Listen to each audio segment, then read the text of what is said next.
Boom! That's the beautiful thing about technology. You can stop and go whenever you want to. I was We were like, just talking about that. Boom. Hey, I thought I was in a little meditation room there. It was pretty good, Rob. Thank you you for know. that calming music as we enter into another fruitful conversation, my friend. Man, listen. First of all, thank you, Bruce, for being on the show today. Wilton is actually in a horrible internet spot right now, so he couldn't join us. He's No problem. yeah. I get it. We'll try to send a satellite out to him to next time. Why But not? where are you at right now, though? This is how beautiful technology is, though. So I'm in Crawford, Yeah. Maryland, and you are where? I'm actually back at home base in the Phoenix East Valley, and I finished all my strategic tours for this year, and I'll finish up staying here also next week. And actually, it's going to be a vision board for 2023 next week, so I'm actually going to do some creative stuff along with my process stuff. Okay, that sounds like some exciting, fun stuff. It Wow. is.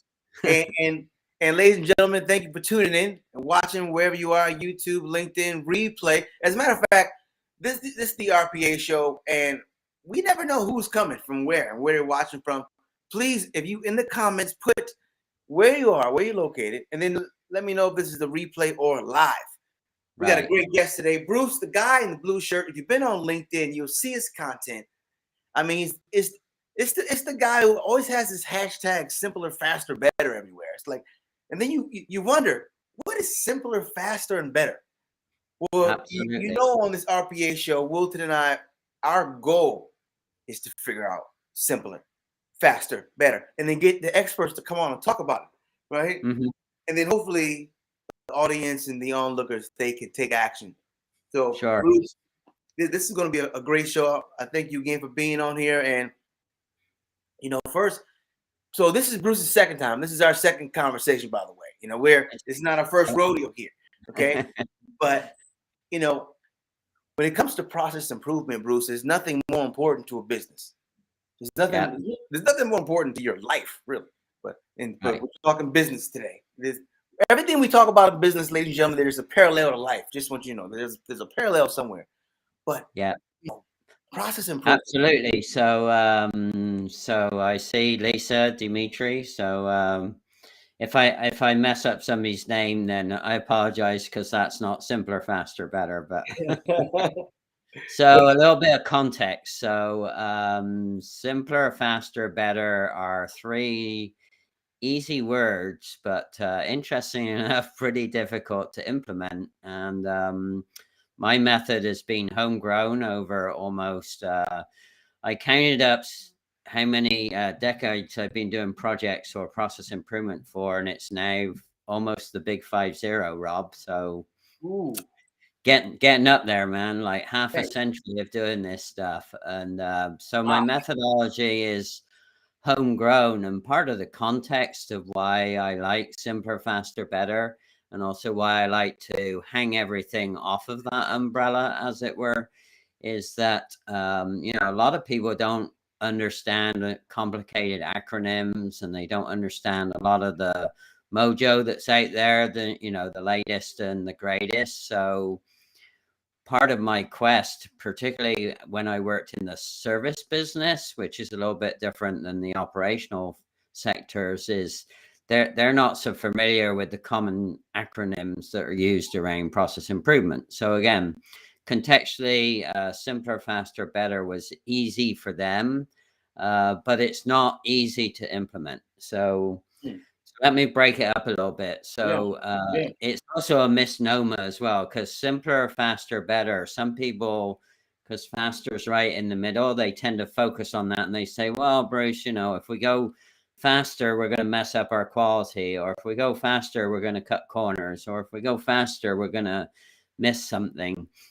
Well, faster is actually the outcome of the other two, which is that what I find is when I first work with people or first analyze, are we going to work with people, is I tend to look at, what can we simplify? And typically when we look at simplifying, It's where are we spending our time? And I know that that's where you and I have a lot of common ground, because your AI tool is focusing on repetitive use of small amounts of time that you might be able to automate, right? So, and the other reason why time is so important is it's the only non-recyclable commodity on the planet, right? So once this second is gone, it's gone. Goes back, Right. vanishes.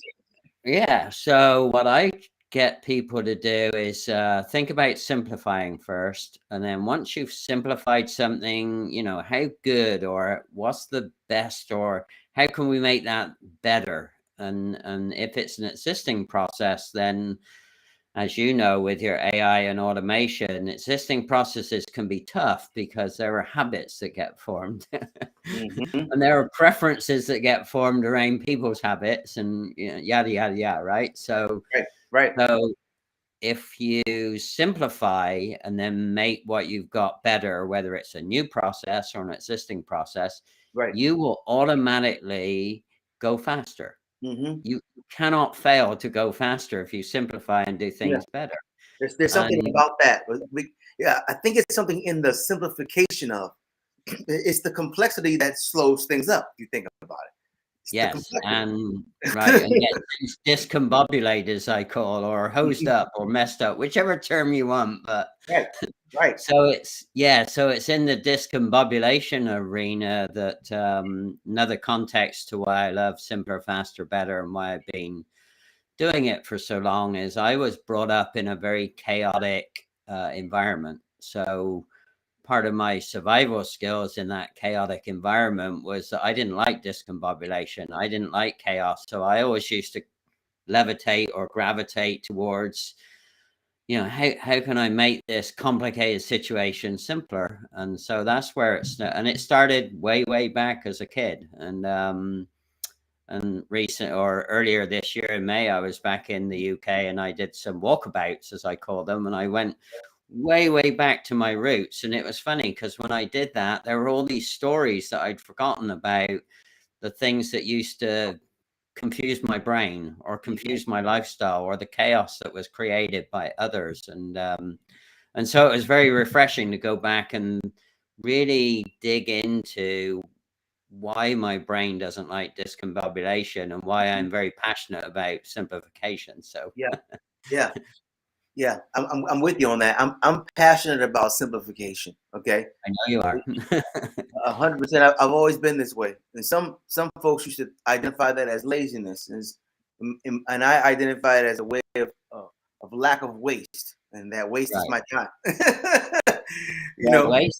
Waste is a difficult term for people to understand as well, particularly when it comes to time. And picking up on your laziness theme, there's an old saying that if you really want to see how a process is done effectively, go work with the laziest, and I don't mean that disrespectfully, the laziest people in the work environment, because what they've done is, the reason they're kind of seen as lazy is they figured out the most effective way to use their time. I like so that. they figure out kind of all the little shortcuts on how to do that. So because what people show behaviorally at face value, aka laziness tendencies, most of the people I've worked with are very effective at using their time. So it looks like they're behaving that way, but actually they're using time really effectively. So that's a little tidbit. So that's a good tip. It's a good tidbit tip. number one: go hang out with the people that have a reputation of being lazy.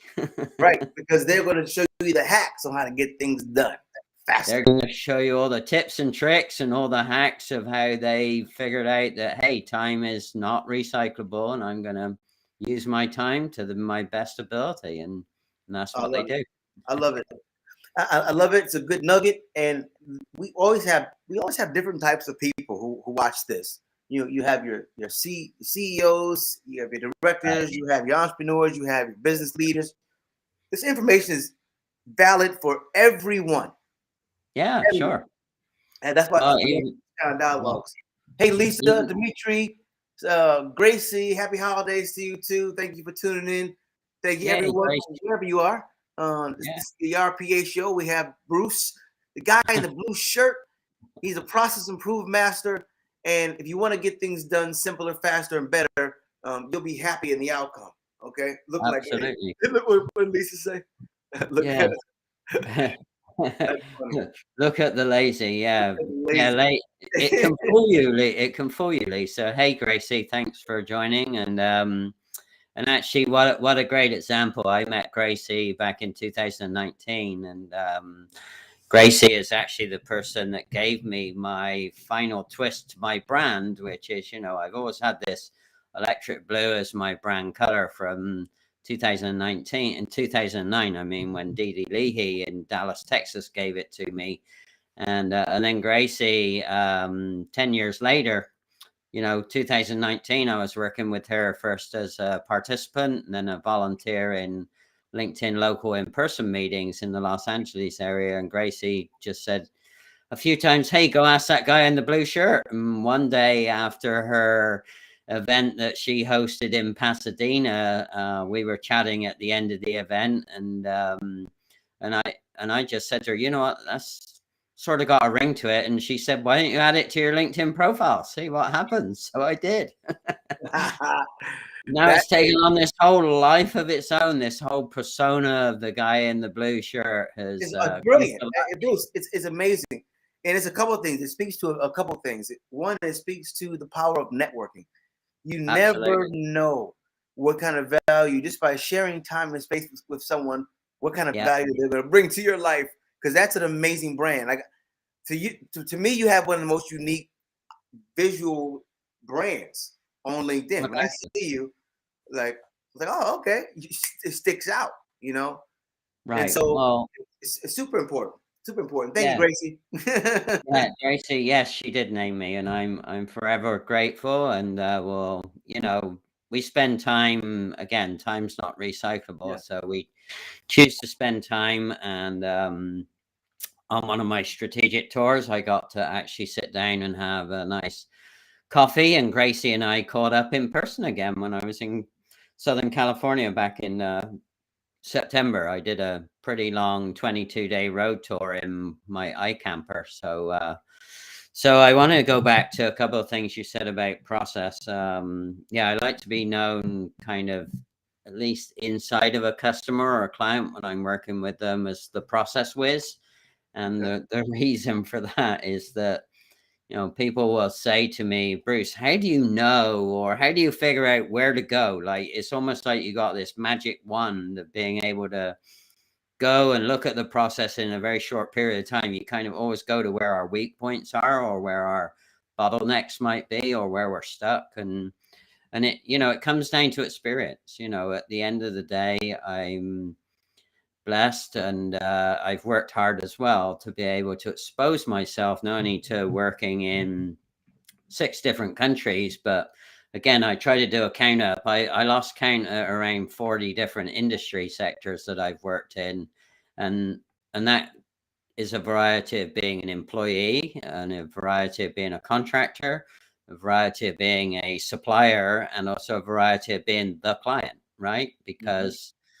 But what's common to all that is my abilities to look at processes in a unique way. And that's what people buy at the end of the day. Why would they even entertain working with the guy in the blue shirt? Well, it might be a little fun once we get past the blue shirt thing. Mm-hmm, But mm-hmm. more importantly, they're buying the experience. And you can read a lot of books, you can Yep. network with a lot of people, but at the end of the day, it's the hands-on, how to get it done.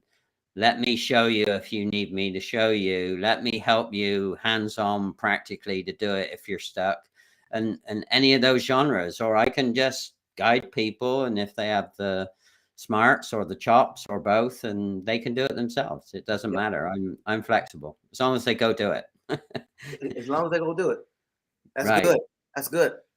And so, ideally, these kind of conversations that we're having, if people take action with some of the steps, they'll improve their process. They'll make their life easier. This is a good conversation, good theory. And where do people start? Like, where's the starting point to getting simpler, faster, and better? And this is what really, I mean, obviously we can generalize it, but we can simplify it down to, I'm sure you can give me something on how I we can get to that Yeah, I start. will. I will. So, and this is my holiday gift to people. And usually I do this inside of the first day of an engagement, and it's kind of a little teaser exercise. But most people get stuck about, well, I can't save any time. I'm really efficient. I'm really effective, and I'll. So I challenge them to come up with a little competition. Is think about today and tomorrow. Why don't you figure out how do you save a minute per day per person, right? Now, if Mm, so, 1 or 2 minute, if it's a 1 or 2 person shop, okay, that's a couple of minutes a day. However, if the business is a little larger, imagine 100 people being able to save a minute per day per person. That's 500 minutes a week, right? 500 minutes a week is starting to get towards saving an entire full-time equivalent, right? So that's one little exercise I do. And if they're not tuned in or don't want to play the time game, then most people like to play the money game, right? So I'll oh say yeah, to them, oh hey, yeah. why don't you figure out how to save $1 a day per person? Again, in a small environment, that's not too bad, but it's still money, right? In a large environment, imagine again, 100 people, $100 a day, 5, 6, 7 days a week. A lot of companies operate 7 days a week. That could be $700 per day per person. Mm, It's unbelievable. So wow. those are some little tips. I know the math might be a little overwhelming for people, but that's the core of simpler, faster, better. Yeah. It's not the massive wave a magic wand and fix this process, Mm, that's incremental all steps. humped up. Yeah, you don't do it by waving a magic wand and fixing it in one swoop. You do it in small, diligent, well thought out baby steps and Mhm. step by step. But you have to go do it. I mean, That's it. Yeah. you That mentioned just you that's mentioned just now, it's amazing how many people will come up with all the theory and they'll come up with all the action plans, and then I'll start doing follow-ups with them, and they'll say, okay, well, what did you do? Well, we didn't have time to do it this week. Well, yeah. okay. Yeah. And you just wasted your money, time, effort, and all you've done is frustrate the team, Right. not move You haven't forward. gotten simpler, faster, or better. None of that has Right. happened. You've become longer, terrible, or more discombobulated, right? Whichever words you want to pick. Yeah, we have found that to be the challenge as well. Right. People taking action on the thing that they know to do now that it has been discovered. Right. So you know, you can lead a horse to water, obviously, right? Yeah. But the You thing can. You about it can. is, if you can get the horse to understand why the water is important, you won't have to make them drink. They'll want to drink on their own. And I think that's what we're talking about. And I think that educational piece, helping people to understand what the Right. outcome can look like. And I love that time breakdown, because if you can show me where I'm saving time or money incrementally and then compound it over time, that's Yeah. relevant to a lot of people. Well, it is relevant, and you mentioned that favorite word, waste. Right. Waste is something that goes largely undetected, particularly when it comes to human behavior. So, again, part of simpler, faster, better is really looking at whether it's a business, a nonprofit, a shop, a family household, it doesn't matter. But there's only two things that really drive the outcome, and that is what I call people engineering, or the people, and the process itself.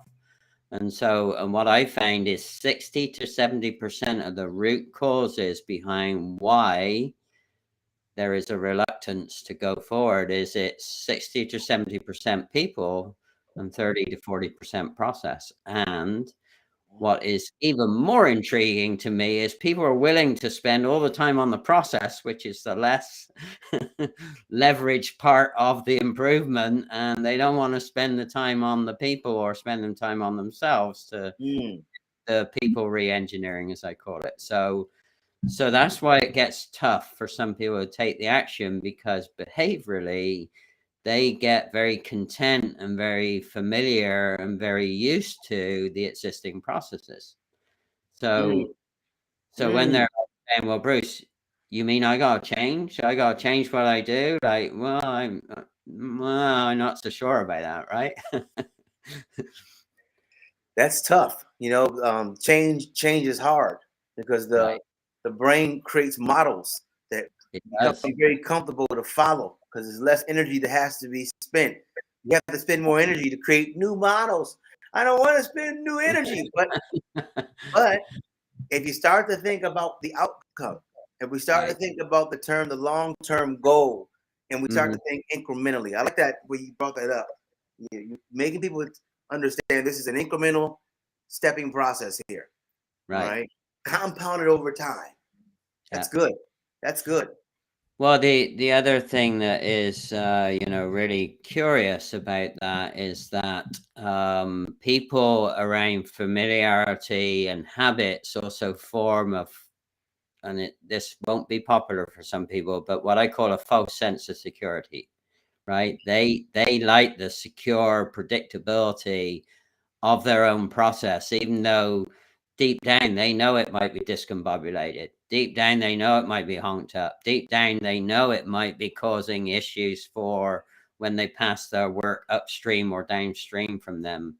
I know that's technical, but the bottom line is we create this false sense of security, which is also super tough when it comes to change. And you've been in this business long enough to know that, the destabilizing during change can be the toughest thing, both individually and high performing team wise. It can throw chaos into the organization very quickly. So, Oh man, absolutely.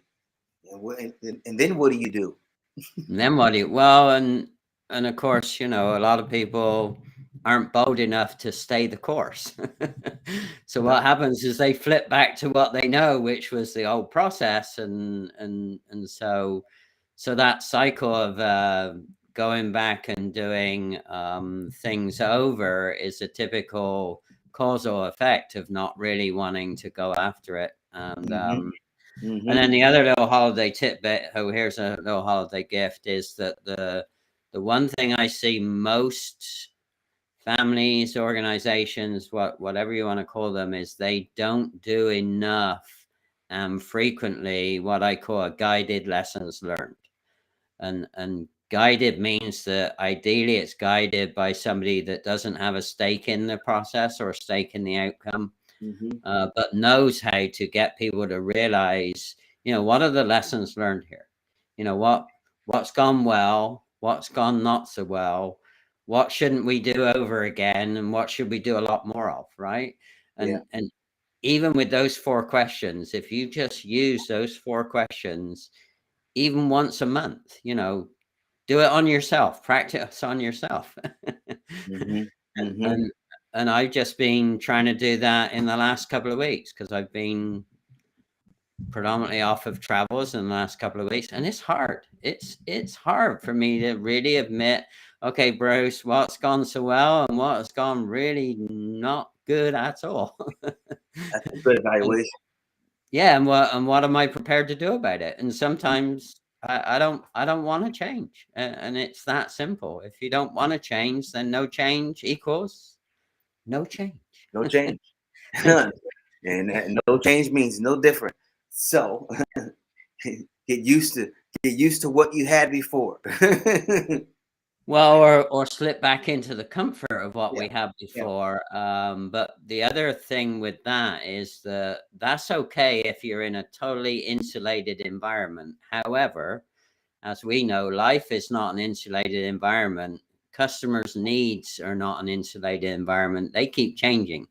So if you're not willing to at least keep pace with the requirements or needs of your customers and clients, then you are effectively going backwards. You're not Mm. even treading water. I mean, you're kind of going backwards in a hurry. And then, I mean, look at the things we've seen in the supply chains or just getting stuff, even post pandemic. I mean, look at the chaos that got created during the pandemic, and we're still struggling. We're still struggling to figure out how to realign our demand and our supply, and what we like and what we don't like, and what's our preference versus what we don't like at all.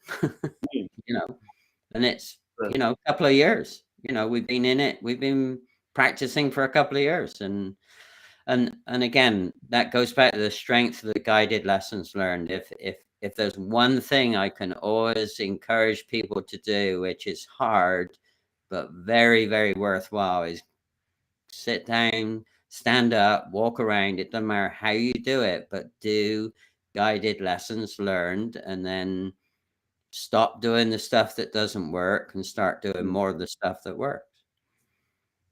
And repeat. Simple to say. Not as simple. Difficult to do. But if you can put left foot in front of right foot and keep moving in that direction, you'll be happy you did. Bruce, who are the people that you work with? Who is your ideal clients that you work with? Well, that's work with? Well, that's a great question. So the other thing apart, and I'll continue a little bit with the guided lessons learned. One of the things I've realized is it's not ideally who I want to work with. Is I would like to be able to choose the people I work with. And the people that I want to choose to work with, particularly in 2023, and that's going to be on my vision board, one of my goals is, and in fact, Tisha Marie Pelletier, I have to thank Tisha Marie Pelletier for this, because we went on a networking event. Actually, we went to a polo match, which was a first. So that's the other thing I'd encourage people to do first. If they've not done something, if they're a little bit shy or not so, open about, pick a buddy, go do stuff that you've not done before. And Tish and I went to a polo match, and towards the end of the time with her, she's an amazing person to spend time with. She said to me, "Hey, Bruce, imagine if you could do all of your business processes with your business besties. Imagine what that would look like." And that was a great question. Wow. Good question. So I created hashtag BizBesties just for that. So 2023, nice. 2023, I actually want to work end to end. So all of my suppliers, all of my processes, all of my collaborators, all of my customers, I only want to work ideally with my business besties. Now, how do you know if they're a business bestie? Well, I have an assessment process that is pretty quick that I do. And that allows for two things. It allows them to figure out if they can work with you, and it allows me if I can figure out how to work with them. And if there are some gaps or differences, are they resolvable by doing X, Y, or Z, right? Mm-hmm. So to me, that's where I want to be, and where my biggest amount of experience is, to get a little more specific, is I'm really good in companies that either assemble products, information, or services, or all three, and what I call disassembly businesses, aka distribution. So most of my experience, so what I mean by disassembly, let's take the Amazon giant, right? Amazon typically import things in, or have things show up at their distribution center in really big containers. And then out of the container, they take a pallet, and from the pallet, they take a box, and from the box, they take what they call a SKU, an individual unit that they ship to us, or units they ship to us. So they're in the disassembly business. So it's called distribution, and then most of us know how things get assembled, and like, just look around you, Rob. Look at your desk. I mean, how many things in your immediate 50 square feet there are assembled? Mm-hmm. I mean, just take a look around you, the desk, the printer, the computer, right? Mm-hmm. Mm-hmm. So it doesn't really matter what industry or where they're located or how they're structured. I'm really good in assembly of products, information, and services, or all three. And that's why I've been successful in working in nonprofits. Nonprofits assemble predominantly information and services, but they don't see that as products. Right. So, Right. It's so well, and interesting. I know you're successful in law firms. You and I recently helped a small boutique law firm. They're in the assembly of information and services, and I know that's a sweet spot for you and for your AI tool. So, Yeah, we had a wonder. We have a few new ones too, and a few nice law firm breakthroughs.